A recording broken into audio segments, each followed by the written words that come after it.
La plupart des couples que je reçois en thérapie ont utilisé un site de rencontre pour se trouver. Pourtant, est-ce vraiment la meilleure solution aujourd'hui pour se retrouver ? Dois-tu te fier à ces sites en lui confiant les clés de ta vie sentimentale ? Était-ce mieux avant ? C'est à toutes ces questions que je vais tenter de répondre dans cet article. Bonjour à toi, tu es bien sur la chaîne Harmonie Décor. Cette chaîne est particulièrement destinée à ceux et celles qui voudraient améliorer leur vie de couple ou parfaire leurs connaissances sur leur sexualité. Je m'appelle Christophe, je suis thérapeute de couple et sexothérapeute et j'aide à travers le site harmoniedécor.fr, harmoniedécortoutattaché.fr, grâce à des articles, mes accompagnements et mes formations, à aider tout à chacun à avoir une vie de couple meilleure et une sexualité plus épanouie. Il est temps de t'expliquer qu'il faudrait vraiment éviter les sites de rencontres. D'ailleurs, qu'existait-il avant ces sites ? Les ancêtres des sites de rencontres étaient ce que l'on appelle les agences matrimoniales.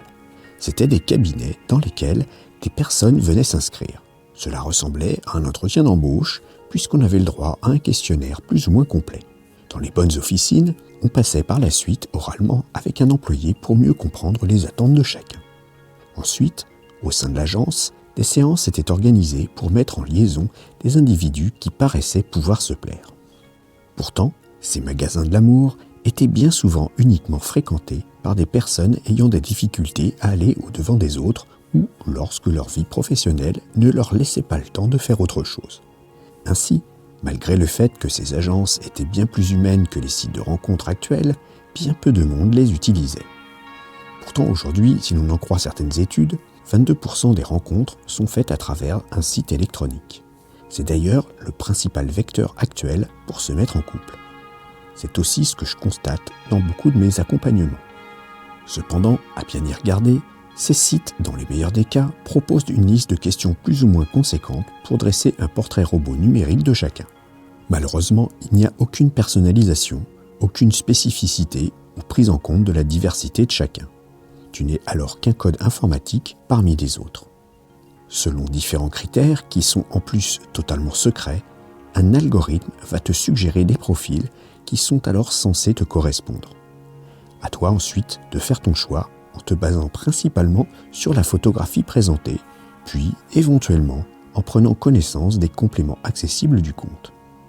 Beaucoup ne se reposent que sur les images présentes malheureusement sans prendre trop garde aux autres informations.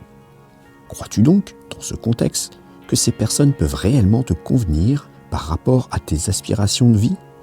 Comment un programme peut-il vraiment comprendre la force de tes passions, le sens de tes rêves, la puissance de tes folies, ou encore la réalité de tes souhaits les plus intimes ? J'ai de gros doutes à ce sujet. D'ailleurs, ce n'est peut-être pas pour rien qu'aujourd'hui, 45% des mariages finissent par un divorce. Du reste, imagines-tu un instant trouver des amis sur un site de rencontre amicale ? Je conçois que cette idée te fait un peu réfléchir. Y croirais-tu ? Pourtant, tu le fais pour la personne avec qui tu voudrais passer le restant de tes jours. Ainsi, pourquoi confier ta vie sentimentale à un algorithme ?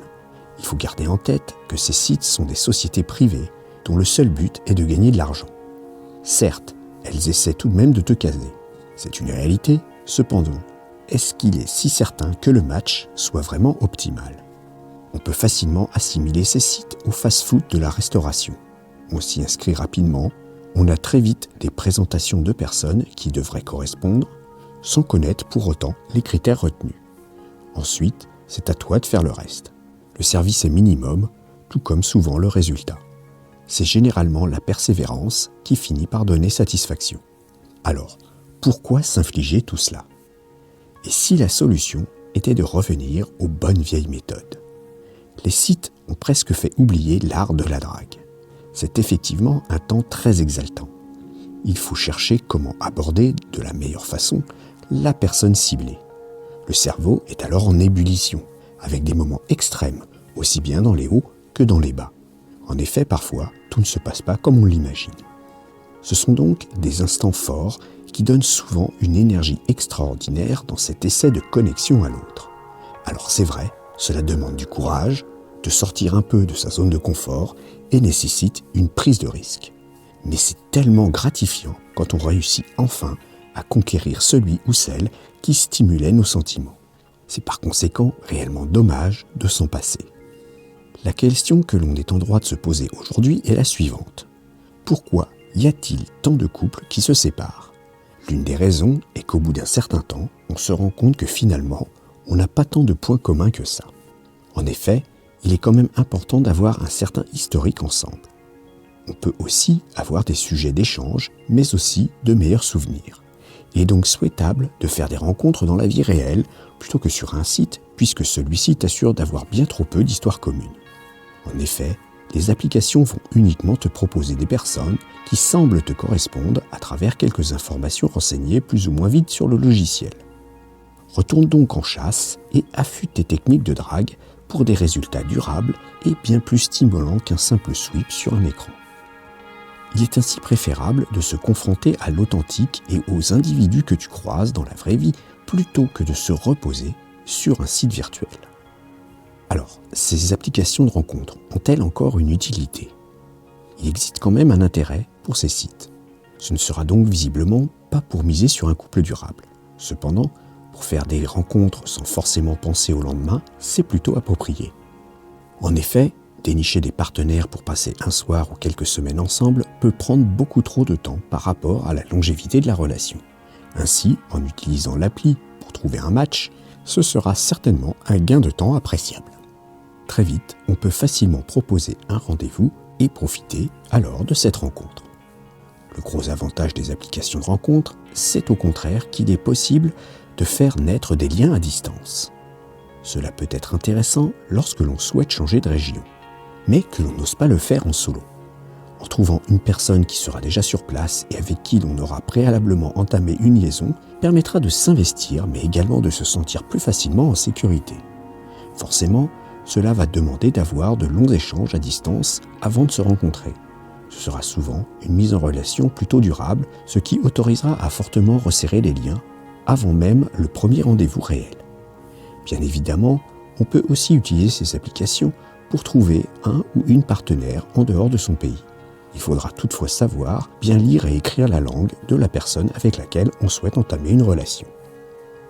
J'espère maintenant que tu ne miseras pas toute ta vie sentimentale sur un site de rencontre. Il faut garder en tête que ces sites, finalement, décident pour toi qui te correspond. Cependant, bien souvent, cette mise en relation est basée sur des critères plutôt obscurs. Il est bien plus excitant de retrouver les habitudes de drague antérieures à Internet. C'est vraiment stimulant pour chacun, et en plus, cela te permettra d'avoir plus de chances d'avoir une relation durable.